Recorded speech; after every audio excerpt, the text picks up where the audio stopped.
So I'm an old trucker, right? In lots of ways, every sense of that word. I am an old trucker. So death before dismount, right? Bit of a mantra. Uh, I don't get out of my rig. On those bad days when I got to get out, I dismount, chin strap buckled, weapon at the high ready, 05s, 15s conducted. I assume my sector of fire and I am ready for the fight, right? I'm not looking for it, but I am You're ready ready. for it. You're ready because the bad guy watches. He is deliberate about target selection, right? He's intentional. He probes, he rehearses. And when I don't dismount that way and you don't, or someone in our convoy or our patrol doesn't, what we have done is we have just made that route less safe. Not just for people rolling with our bumper number, but for everybody running up and down that route. Posturing. Right? And so when we message the adversary, hey, we are ready for this fight, it's the same thing, right? We don't need a silver bullet. This absolutely is not a silver bullet, but we don't need one because in my unit, if we message, we're ready for this fight, we are prepared to respond, right? That gets him out of our AO. And then when my sister unit does that, and our sister battalions and brigades and MACOMs and states, right? Over time, we're going to reduce the hunting ground within the DoD. And you combine that with the incremental changes we make and how people think about this threat and the destigmatization of the conversations, it's going to make a difference in readiness. And I tell you what, these are loads that nobody should be carrying in their pack alone if that's not what they want to do.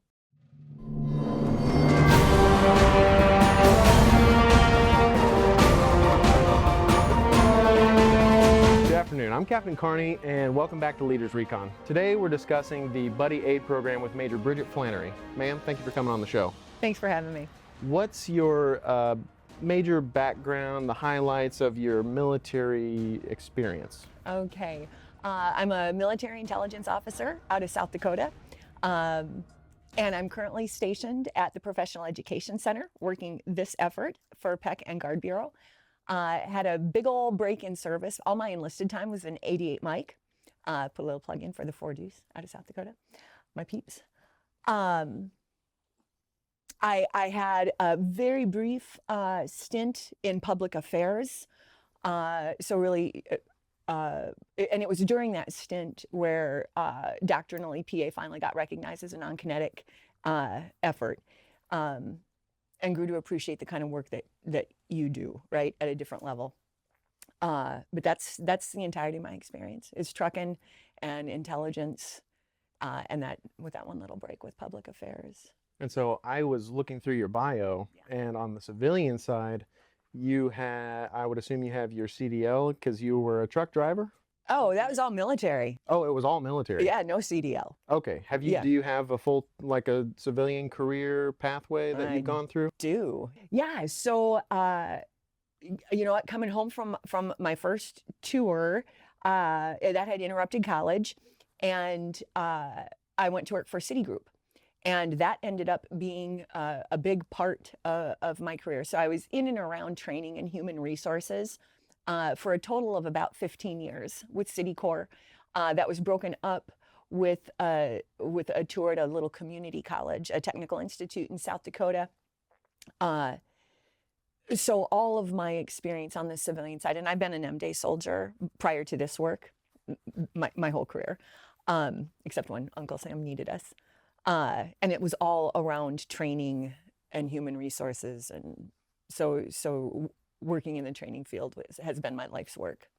That's pretty interesting. I did MI and now I'm doing training stuff. And so it's interesting to get a breath of fresh air and get out of the skiff and come do like operation side. So Buddy Aid.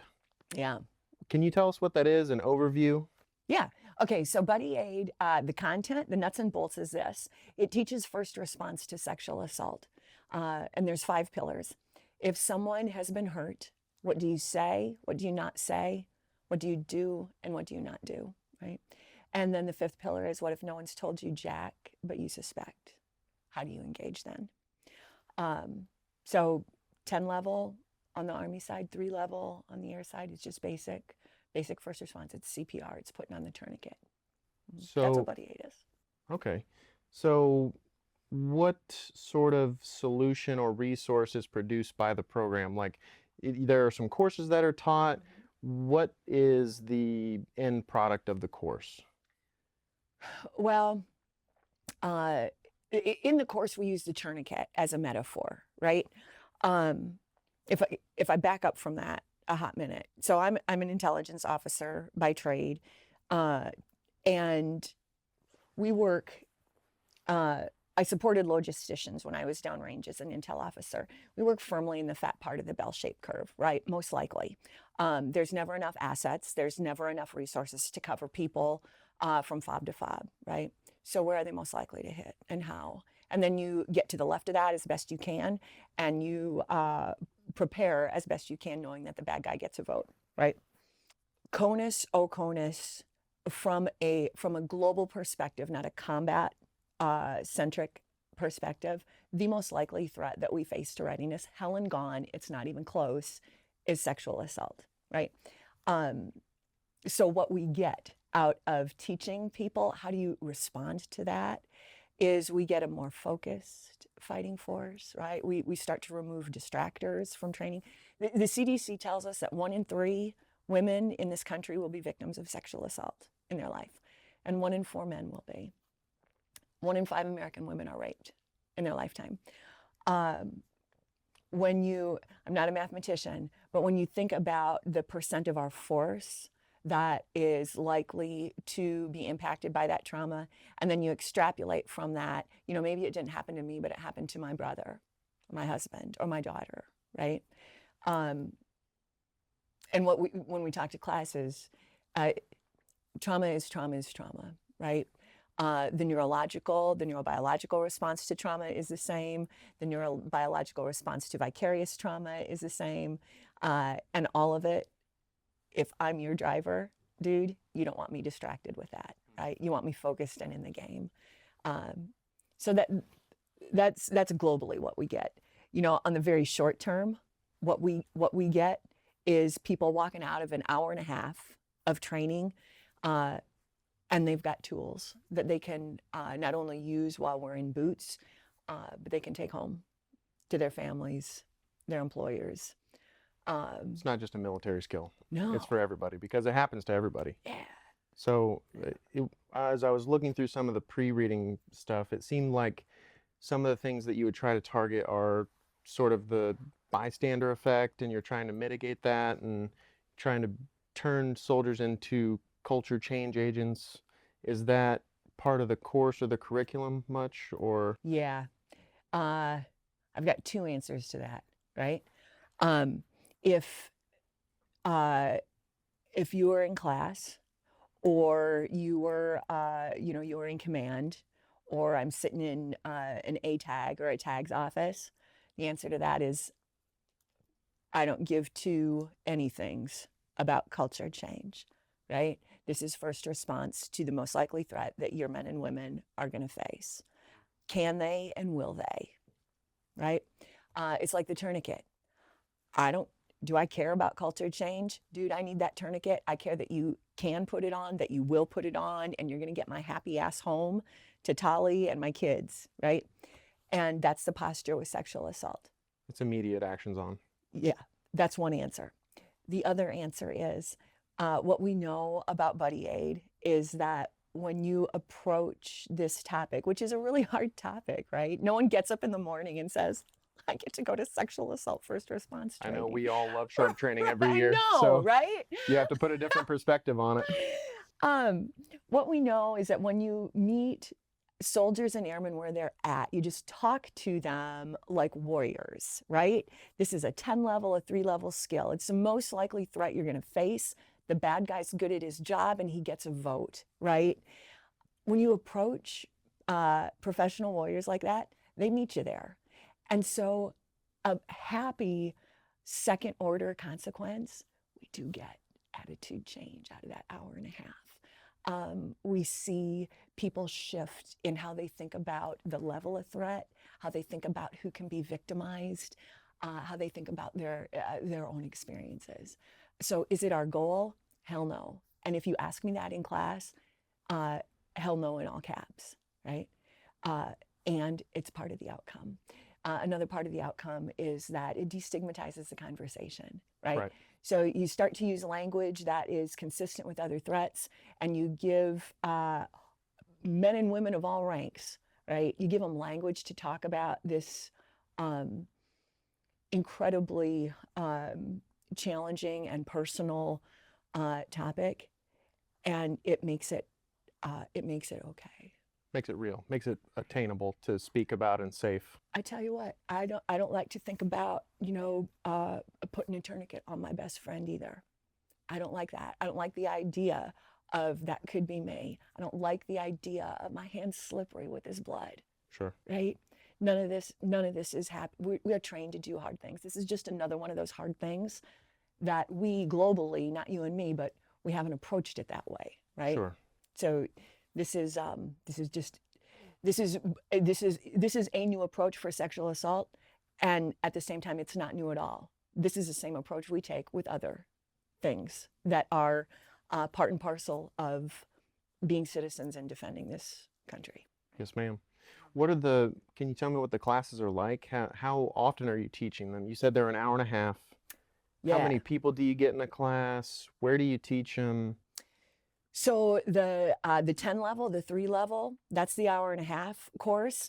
And we, soldiers, I had my last data cut in July. And as of then, we're in 33 states and territories and districts. Congratulations. Yeah, right.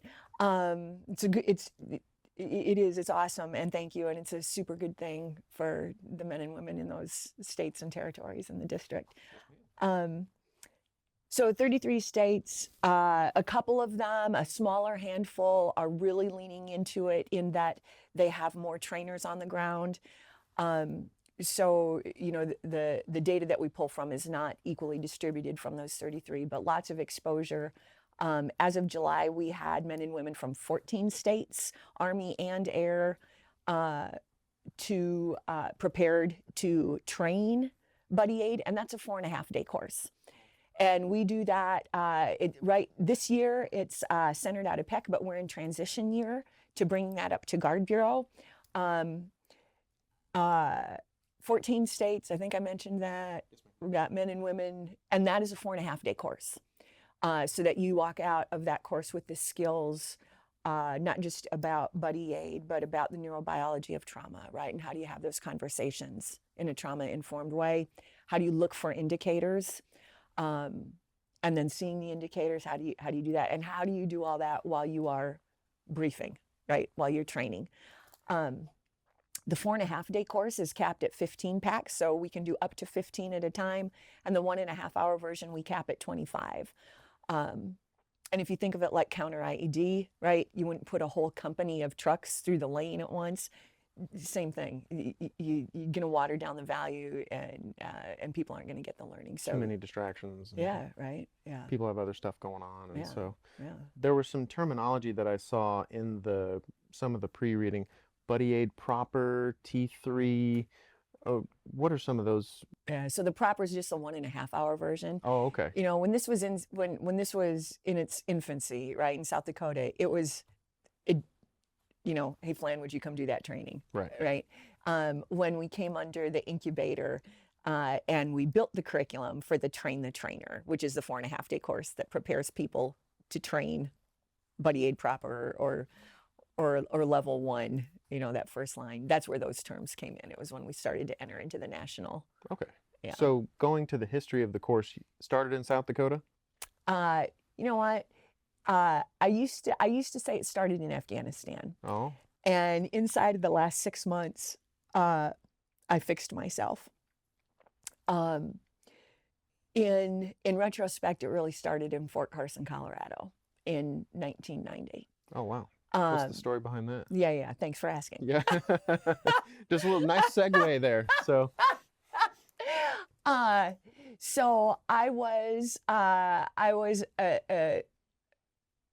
20-year-old, 21 maybe. I was a PFC, 88 Mike, and we had gotten called up on Veterans Day weekend for the Gulf War. And so we're sitting in Fort Carson, and the ports were backed up. Our ship date, our fly date kept moving to the right till our trucks could get over there. And we, in those days, right, we trained buddy aid. That's where the name comes from. We trained buddy aid, but it was atropine in the thigh. Captain, do you remember that? Did you do this? I did not know. Okay. Well, it was a thing. And in my recollection, and I understand now what, what both age and trauma does to memory. But in my memory, we trained buddy aid every drill, right?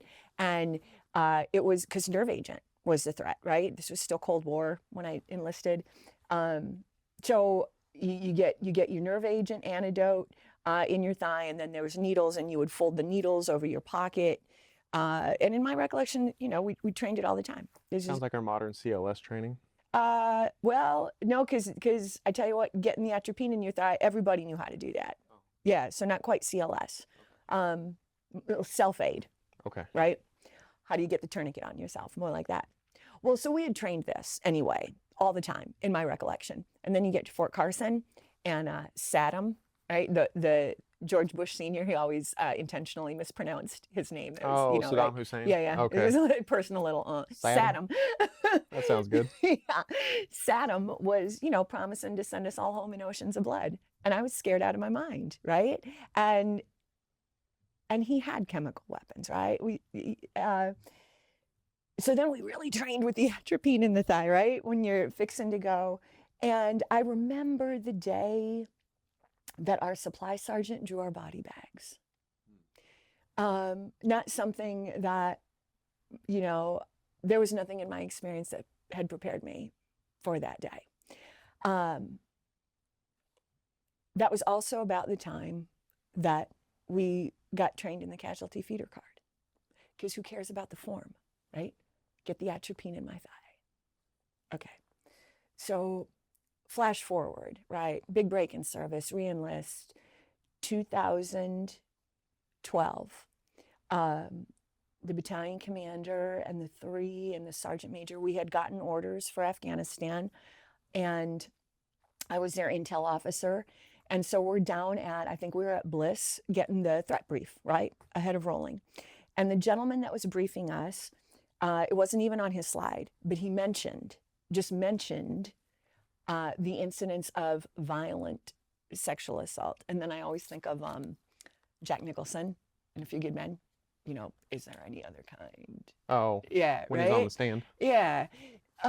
Violent sexual assault. What he meant was that there was violence comorbid with assaults, right? So it was occurring with it.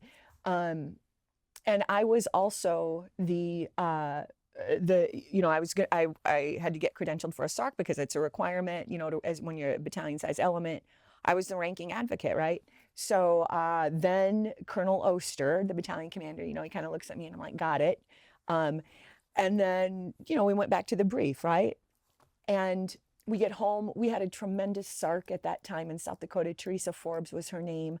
And I worked with her, and we got, with the commander's support, full support, we got a bunch of additional advocates prepped and trained. Ms. Forbes built us scenarios. I had reached out to the SARC downrange so we could build those scenarios based on the nature of the violence that people were encountering. I was an intel officer, so we developed injects that we did at MOB Station as a battalion staff, which we failed in spectacular fashion, but at least we had done them, right? And so as the ranking advocate, we rolled out the door, and I really felt like we were ready. And we were not even done with our left seat, much less our left seat, right seat. And I knew that I was very wrong about that. And quoting General Party in South Dakota, I had a bifocalism, right? Because I was the intelligence officer and I was the ranking advocate. I was a battalion SARC. So I had this line of sight that was very particular. And I knew what we were doing to get to the left of what I now call the traditional kinetic threat. And we had incredibly high speed men and women in our down trace, and they sure as hell knew what to do when things didn't, when things went poorly, right? And neither of those two things were true with sexual assault. And we were doing really very good by almost every measure against the traditional adversary, and we're getting our asses handed to us relative to sexual assault. So I know that when you say to the left of the threat, like the left of bang, so Right.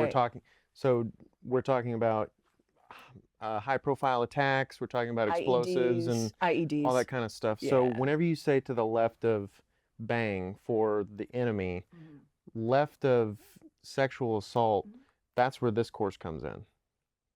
Well, yeah, hey, that's a fabulous question. How do we get to the left of sexual assault? Right. Okay, so we're in Afghanistan. There was no, it happened totally organically. There was no flip of the switch. And really huge kudos to the NCOs that were in our down trace, because in hindsight, you know, as you Monday morning quarterback it, in a lot of ways, it was their skill that really set the stage for this work. So I had this bifocalism, right? Well, over time, throughout the course of that tour, we just started treating sexual assault the same way we treated IEDs and complex attacks. So it's those same tools, right? Including it in your PCCs, right? There was one moment where, again, the commander looked at me and his eyebrow was up and he's like, "Why haven't we been doing this?" And I was like, "Right, why haven't we been doing this?" A mission was about to roll out, and I can see him. I can see the mission commander. So everyone who was rolling was in the room, and he was briefing. Right now, it's the back brief time, and he briefed where in the convoy the medics were, and then he briefed where in the convoy his advocates were. It was moments like that, right? Well, we're on the way home, and Colonel Oster says to me, he says, "Flann," he said, "you can't let what we learned there stay there." So I built slides that look, except for the numbers changing, in large part how they look today. And I'm only an advocate, I took them to the military sexual trauma coordinators at the VA and the vet center. And I said, "What do you think?" And they said, "Pretty good." So we've been training it in South Dakota since 2014. Nothing programmatic, just, you know, like I said before, "Flann, will you come do this?" And then in 2009, well, okay, back up from that. Because there's lots of credit, right? This was all a lot of people doing their job really well, right? In 2017, I was doing work in a BSB, and then Major Rebecca Trigstad was the AO, and I'd served with her father in the first Gulf War. Yeah, right. And she's a very warm woman. She said, "Flann," she said, "if you die, this training dies with you." I go, "I need a tissue." Anyway, so she puts me on ADOS orders for a week. Now, you can't do jack with curriculum in a week, right? So, I mean, it was really rudimentary, but it was the beginnings of a train the trainer. And South Dakota was between SARCs at the time, and an incredibly high-speed SARC on the air side, then Lieutenant Emily Rollison. She calls me and she said, "Hey, I'm putting together training. Will you come do that buddy aid thing?" And I said, "Yes," right? And so that was 2018. So that was when we tested that incredibly rudimentary train the trainer. And then the following year, Lana Christensen, another incredible high-speed SARC, she calls me and she says, "Hey, have you heard of the Warrior Resilience Fitness Innovation and Incubator?" And I said, "No." What the hell? Right. Same way they probably hadn't heard of your program or something like that. There's a reciprocity. Yeah, for sure. 2019 was the year the incubator was stood up. With her help and Emily's help, we submitted a packet, and Buddy Aid was one of their 11 inaugural projects that were chosen. And then Colonel Navis, the chief of SAPRO here, she funneled, financial support. So I came on orders full time in the fall of 2019, and with the help of a civilian advisory board with curriculum design specialists and military sexual trauma clinicians, we built the Train the Trainer, facilitated the first one in 2019. got kicked out of the incubator's nest. We were also the first pilot to launch from incubator to national initiative, and that was under the leadership of Colonel Leland Blanchard, who was the commander at PEC at the time. We know him well. Yeah, right. And so he invited me come down there to stand it up, and then he, since, as you know, went on to bigger and greener pastures. And Colonel Cherry now is the commander, and with the continued support of Colonel Novice and the nudging of General Little, and I'm given to understand his boss, right? We are now transitioning out of PEC and to Guard Bureau and into what I am understanding will be a program of record. Okay. And that is how we got here. Oh, that's fantastic. So it's always been effective since you implemented it back in 2012, or it's gone, have you had any obstacles that you've had to overcome? Well, hell yeah. I tell you what, if you'd asked me if what we were doing, I knew this worked in Afghanistan, 100%. I did not have data, right? And who gives a hot anything what Lieutenant Bridget Flannery thinks? Sure. I knew this approach worked. I saw what it did for the men and women in our down trace. I saw what it did for victims, and that was reaffirmed every time we trained it. CONUS, right? So when we got home. The PCC, PCI that you were doing were to identify essentially key soldiers whenever you would go out on a mission. It wasn't even that, I don't even think it was that well formulated, right? And my memory of it too is episodic. I remember that mission commander. I remember sitting in the TAC working with a different mission commander, and we were working through hot spots, right, that they were going to encounter on the mission. And after we got done talking about the traditional adversary, then, okay, now where are we going to be at risk for rape, right? It was little things like that. There were no slides, there were no training. It was really just a mindset. Just a different hat. It was a different hat. And in fact, it's ironic that you say that, because people would, you're an intelligence officer, you got to talk. You want every soldier's a sensor, right? I wanted to see what they were seeing. I wanted to know what they were experiencing every mission, every time. It's like a friendly climate. Oh, for sure, right? Friendly environment. Yeah. It's coffee cup conversations. Emily Rollison dubbed them. I realized in theater, and we had our SPO, Jason Kimura, right? For the assets that I ran off the base, he'd hook me up with, jerky and muffins and, stuff that people don't get when you're working in some of those places. Because when you have food, people talk differently, right? Well, I'm from a small town in South Dakota. When you break bread, right? Things change. Right. It is. And I know now there's science that supports that. So when I'd talk to soldiers about their runs, whenever possible, I'd have monsters or coffee or, something to offer them. And it's true with sexual assault too, right? So we teach our facilitators, have a cup of coffee, have a can. I don't care what you have, but have something, right? Because people, it's a different feeling, right? Yeah, so a different hat. There was, when I was in the talk about those episodes, right? When did I know it was working? I was working in the TAC. We had men and women outside the wire, and someone came and got me. And it happened all the time because not everyone can get into the TAC, right? And so I geared up and I go outside, and there's a soldier, standing under the T-wall. And I have, at that moment, I'm in, intelligence officer mindset, right? Thinking they had information, huh? Sure. And what that soldier said to me was, I heard it was safe here. And, we had... And not enemy safe. It was like... Right. Yeah. We had in the neighborhood of 12 to 1,500 men and women in our down trace over the course of that tour. I sure did not know all their faces, and I sure as hell did not know all their names. This soldier was not in our down trace, right? And in that time and in that place, Joe and Jane talk, right? I knew it worked. It was things like that. I knew that what we were doing was working.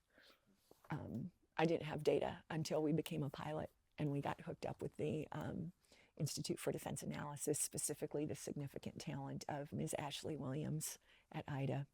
And so now, it's not just me and the other facilitators who say, hey, this works.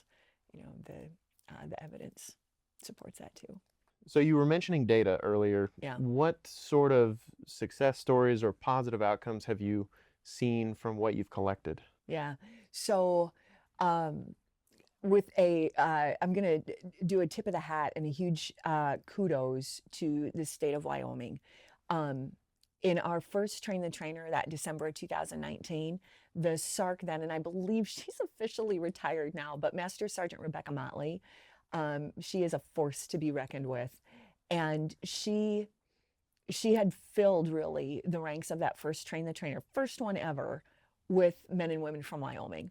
And, Wyoming and South Dakota border one another. They drove, it's 4.5-day training. They popped smoke at noon on Friday, drilled that weekend, and literally facilitated buddy aid the day after they got home, right?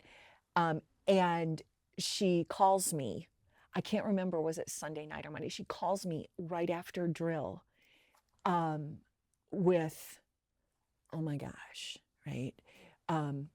Our EO, she said, is telling me that there's been an uptick in reports of sexual harassment.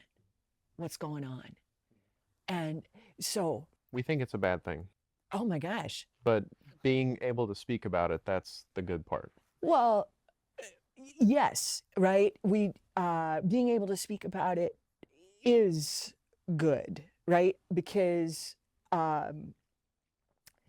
if we don't talk about sexual assault, if we don't talk about those wounds, let's talk about something that's easier, right? If I've got a broken arm, me not talking about it doesn't do anything. It's not going to fix it. Right? It doesn't fix you go see the doctor. Right?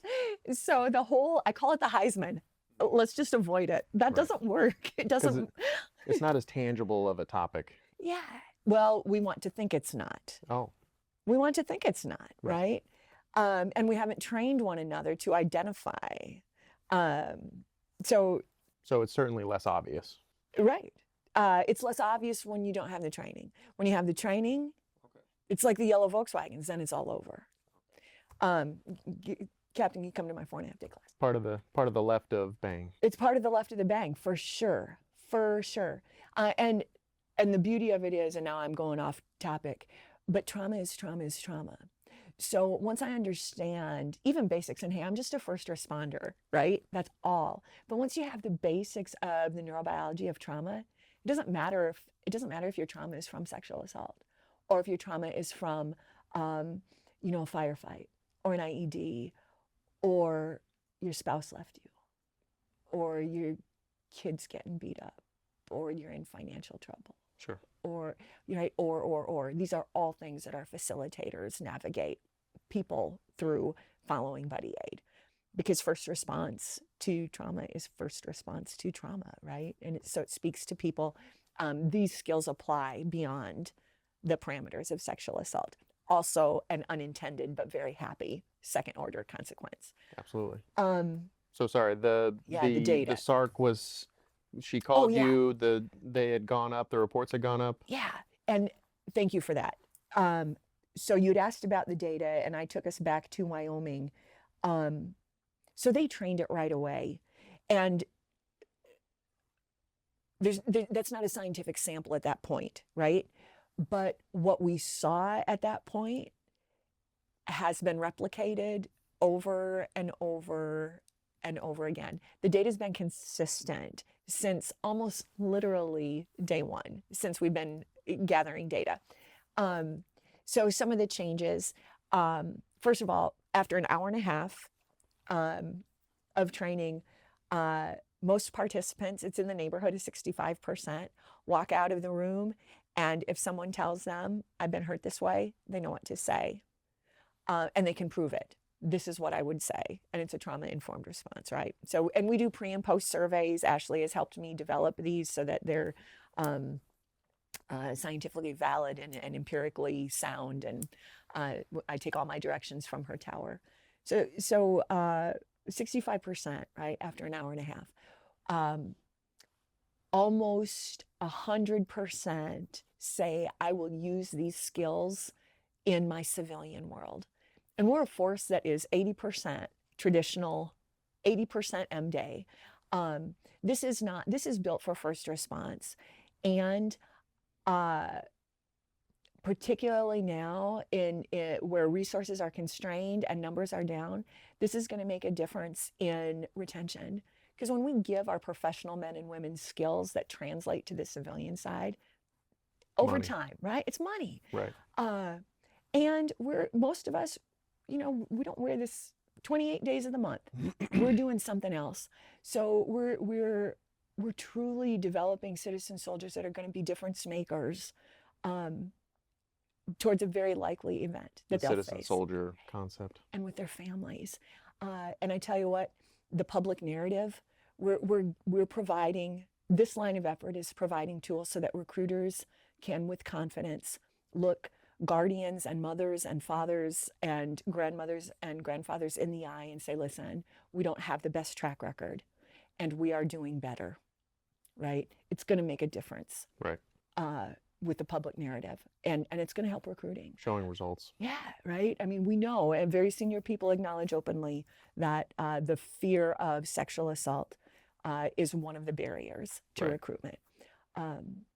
So if you don't mind, with all of the fear and, the not being an obvious tangible, well, it is tangible, but it's not as obvious. So it's not often spoke of because it is so uncomfortable. Have you found or uncovered or unraveled any myths and exposed any facts around buddy aid training? Right. So back to the data, that was very skillfully done, Captain. Okay. So specifically, there's a misperception that this is a chick problem, that this is a It's a female problem. This is, when you spend, 28 days of the month outside of boots, we're just a subset of the culture. Right? This is not a problem that's specific to DOD, for sure. And so our thinking is absolutely not specific to DOD. We're just a subset of the larger population. And there's still a persistent stereotype that this is a female problem. And that is, we are missing the fat part of the target. We're 80% male-ish. And when we think about 1 in 4 men in this country are victims of sexual assault, and we are not hitting that center mass, we have way more walking wounded and wearing boots that are men. And we do not talk honestly about that. And we haven't been talking about it in a language that they can hear. Sure. So one of the myths that we knock down is that this is a girl problem. Sure. And we see statistically significant differences in how people think about that in our training. Alcohol is the adversary's preferred weapon. And we get statistically significant differences in how people think about alcohol. I speak on behalf of nobody. Alcohol is a bit of the fabric of the military, in my experience. And when you combine that, the bad guy's very good at his job and he knows that. It's true in DOD and it's true outside of DOD. Alcohol is present, either perpetrator or victim or both at the time of assault, and that's by design. So one of the other myths we knock down is that, hey, if I were drinking, if I had a few too many Busch Lights, and I like me some Busch Lights, that I am somehow responsible, right? Maybe I didn't ask for it, but ... We knock that one down. There's 2 others. Alcohol, female problem. Which just by ratio, it's like 80% of the military. Are you kidding me? So please, DOD, and this is not from this year's report, but in the prior years, DOD gave us a range, and it was in the neighborhood of 48 to 62% of the time. DOD said alcohol was present at the time of assault. And civilian agencies that study this threat laugh at Mother DOD, saying that is ridiculously low. It's persistently put in the 80th, 90th percentile. Wow. And once you frame it up that way, when you frame it like it should be framed, right? The bad guy is good at his job.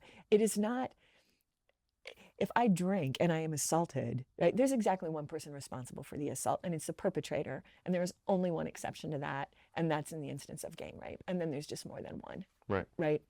And we can spend all day in the regs. We can spend all day, and nowhere does it say anything about, well, unless you're looking really good in your Levi's, or unless you had too many bush lights while you're playing, There's never you're asking for it. right? And we are an organization that we run on orders. Regs are our lefts and our rights, and we haven't. I'm not a reg girl, right? And I'll say at the same time, that is a place that we haven't spent enough time, because that's a language that soldiers and airmen can hear, right? It's just what's in the reg. What's in the reg, and the shit's too easy, right? Yeah. So that's some of the data, right? They know what to say. We are changing attitudes now. That's the operational approach. We don't tell people, oh, we're here to start culture change. We're here to change how you think. Immediate resistance to that. Right. We're just here to spread information, have a good conversation, open the box. Yeah, we approach it, we don't even tell people it's about sexual assault. We tell them this is about your most likely threat. And we get them around that corner first. We get them thinking about the most likely threat. And we start by talking about the traditional kinetic wounds and killed from the last war, right? And then, right, then it's the big reveal in the common vernacular, right? Hey, let's look at the numbers. Here's the most likely threat. And it goes into readiness. It goes into, it's not about victims. If we had a common task manual here, there's nowhere in that, when we look at first aid or we look at prevention, nowhere does it say you've got to be supportive, right? It says these are your steps. Do the steps. And that's the approach we take with this. And it's easy to Monday morning quarterback it. I do know. I'm pretty sure that were it not for that experience in Fort Carson, right? Recognizing who cares about the form, right? Pretty sure that were it not for that experience in Afghanistan, where I had that bifocalism, I saw at the same time both threats and how differently we treated them, and the efficacy difference in our approaches. I'm pretty sure without those three things lining up, this wouldn't have been apparent to me either. Once it became apparent, it's like, how have we missed this? Right. Because we've really put all of the emphasis on the form, right? Now listen, I want the form filled out right. You're my driver, right? I want the form filled out right, because if I make it to the hospital ship, I want them to know, but you got to get me to the hospital ship first. Right. And we skip that step. Like there's action, but there's administration, but you execute. Yeah, right. And so buddy aid is that, right? Hey, they're along metaphorically, they're along the MSR. What are you going to do? That's what buddy aid gets you. Okay. So I like how you're talking about the bifocalism. So you realize the importance of buddy aid, and that's what's prompted the significance of getting into it. If you wanted to spread awareness, and when people watch this program, they may gain interest. Yeah. What are their pathways? How does someone who's buddy aid trained work with the SARC? How do they get involved in the game? How do they get in the game? Yeah, so if you're in a state where there are already buddy aid facilitators, right? If folks are listening to this and they're like, hey, my SARC talked about this, or my commander, or my tag, right? There's a lot of that too. You're just go through your chain, right? Talk to your chain of command and get that word up to your SARC would be a safe place. A couple of states it's worked through the CR2C line, but in most states it's the SARC. If folks are listening to this and they're like, I've never heard of buddy aid before, they can email me. They can go to the PEC website and under course catalog, search on buddy aid, and my email and phone number are there. We will have, as we come to scale nationally, there will be other avenues, but right now those are supplemental guidance, STOW email distro kind of thing. Yeah, the email distro right at this point is me, and I just brought on 2 ADOS people. So Specialist Gilbert. Picking up steam. Yeah, we're picking up. Yeah, I have 300% of staff as I had to last year. Right? Wow, well, that's incredible growth. It was just, I know. Yeah. Yeah. No, we are getting there, and Colonel Novice is bringing on staff in preparation for this becoming a program of record. Yeah, so we're getting there. But right now, go to the PEC website, search on under the course catalog, search on Buddy Aid, and that'll get you my email. And if you're in a state or this is sounding familiar, link up with your SART. Absolutely. Too easy. And then, so in the future, where do you see Buddy Aid going as far as in the next 3 to 5 years? What are your objectives? Well, I tell you what, I'm pretty gall darn low on the totem pole, right? Your program a record, that's pretty good. No, that's pretty cool. Here's, so J1, right? So the J1 directed, and we have a new J1 who I haven't had the privilege of meeting yet. And my marching orders are this: you continue with mission until/unless told differently, right? So the direction I have is this: in the next 3 to 5 years, this will be a SAPRO initiative. So I work for many bosses, Colonel Cherry at PEC and Colonel Novice here. And this year is transition year from PEC to Guard Bureau SAPRO. And then we're working, there will always be, I believe, the direction was maintain a relationship with PEC and then the airside tech, right? So we're developing that this year. The 1.5-year horizon is to get these principles, these operational principles, into the rest of WRF. So our suicide prevention, our substance abuse, right? Trauma. So that's about a 1.5-year horizon. And then once the program is mature and we're beyond the place of, we've got curriculum that is polished, right, with all of the talent that Guard Bureau can bring to bear, then we move outside of Guard Bureau and onto DOD. Okay. So speaking of talent, are there any individual, like particular soldiers, any skill sets you're looking for, or come one, come all? Right. For training. I tell you what. So for the 1.5 hour, right, for Buddy Aid, everybody needs that. I tell you, if I had a magic wand, that's part of basic training or something like that. For sure. And even better is the way, in my estimation on the Guard side, is the way Wyoming is doing it. Because, we don't build heat maps with sexual assault. In my opinion, we should. We do not. But our initial entry training, that'd be a bit of a purple spot, right? So Wyoming, one of the things they're doing is they are warriors at their RSP before they go to basic. Right. So they go in eyes wide open and prepared to respond.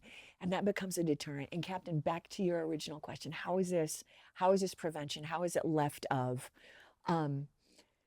So I'm an old trucker, right? In lots of ways, every sense of that word. I am an old trucker. So death before dismount, right? Bit of a mantra. I don't get out of my rig. On those bad days, when I got to get out, I dismount, chin strap buckled, weapon at the high ready, 05s, 15s conducted. I assume my sector of fire and I am ready for the fight, right?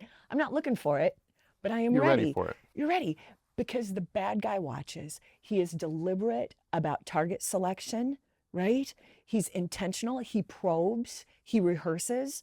And when I don't dismount that way and you don't, or someone in our convoy or our patrol doesn't, what we have done is we have just made that route less safe. Not just for people rolling with our bumper number, but for everybody running up and down that route. Posturing. Right? And so when we message the adversary, hey, we are ready for this fight, it's the same thing, right? We don't need a silver bullet. This absolutely is not a silver bullet, but we don't need one, because in my unit, if we message, we're ready for this fight, we are prepared to respond, right? That gets him out of our AO. And then when my sister unit does that, and our sister battalions and brigades and MACOMs and states, right? Over time, we're going to reduce the hunting ground within the DOD.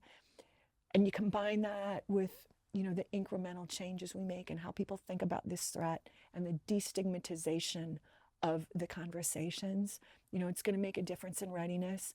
And I tell you what, these are loads that nobody should be carrying in their pack alone if that's not what they want to do, right? I didn't know this then. Um, when we were in Afghanistan, Colonel Oster was our battalion commander, and he would knife hand us. The answer is yes. Your answer to those men and women will be yes, and then you find out what the question is. Right? It was very much a servant leader posture. Absolutely. Right? And what I know now is that the tourniquet, right? The tourniquet in sexual assault is control. The first responder's ability to yield control at the time of disclosure, that is the clinical link to outcome for victims of sexual violence. So that experience as an intelligence officer for the 152 in Afghanistan, the answer is yes. What's your question? That's the seed, isn't it, of yielding control, right? Hey, what do you need? Right. Let me find that out. Enabling the fighter, the war fighter. Right. And that's what Buddy Aid is, right? So, just in lots of ways, lots of dominoes lined up to make this training possible. And you'd asked about the left of. That's how you get there, right? Is you message the bad guy, we're ready.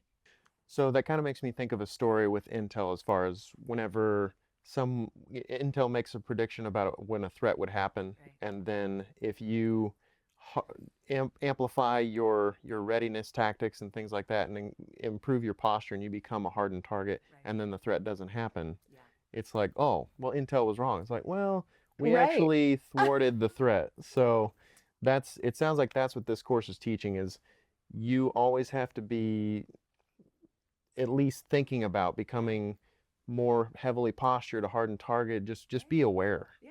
And so that would thwart a lot of the threats. Right. For sure. Right. And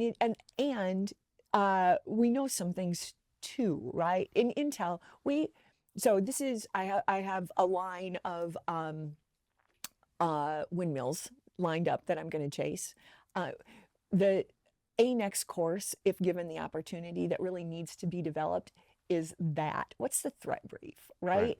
We know when, we know where, we know who, we know the target. We have information. You would throw me up against the T-wall as your intelligence officer if I did not give you those kinds of specifics with the other adversary, and rightly so, right? And we should be making those same demands of sexual assault. It is beyond the pale to me that we do not arm our leaders with that information. So that becomes a next step, right? And then when we know that, now I have information that lets me and the people I'm responsible for stay safer too. Better react. Yeah. Be prepared. Right? For sure. So, ma'am, if I wanted to encapsulate and put Buddy Aid in a walnut, I would say that Buddy Aid codifies the language that we're so used to, and it essentially operationalizes it so it's easier for more soldiers to understand. It increases our posture to fight and thwart sexual assault.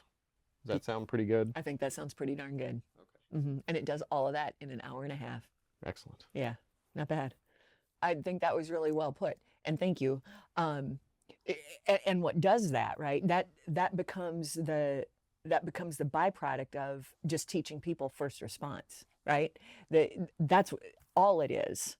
That's everything clinically. Nip it in the bud. Right? All it is first response, and it gets you that posture, because then you just demonstrate that you're ready, and you do that not just on the squadron floor, right? Not just on the armory floor, but you do that in other places, and you let the adversary see we are ready somewhere else. You fight somewhere else. Down to the soldier level. Yeah. And airmen, right? It's joint training. Yeah. Absolutely. Yeah. So, ma'am, thank you so much for all of the information. And the last question that we have is, if you could go back 10 years and give yourself some advice, what would it be? I'll be generous with 10 years, because 10 years would put me at a weird time place, right? Just right in that ramp up to Afghanistan.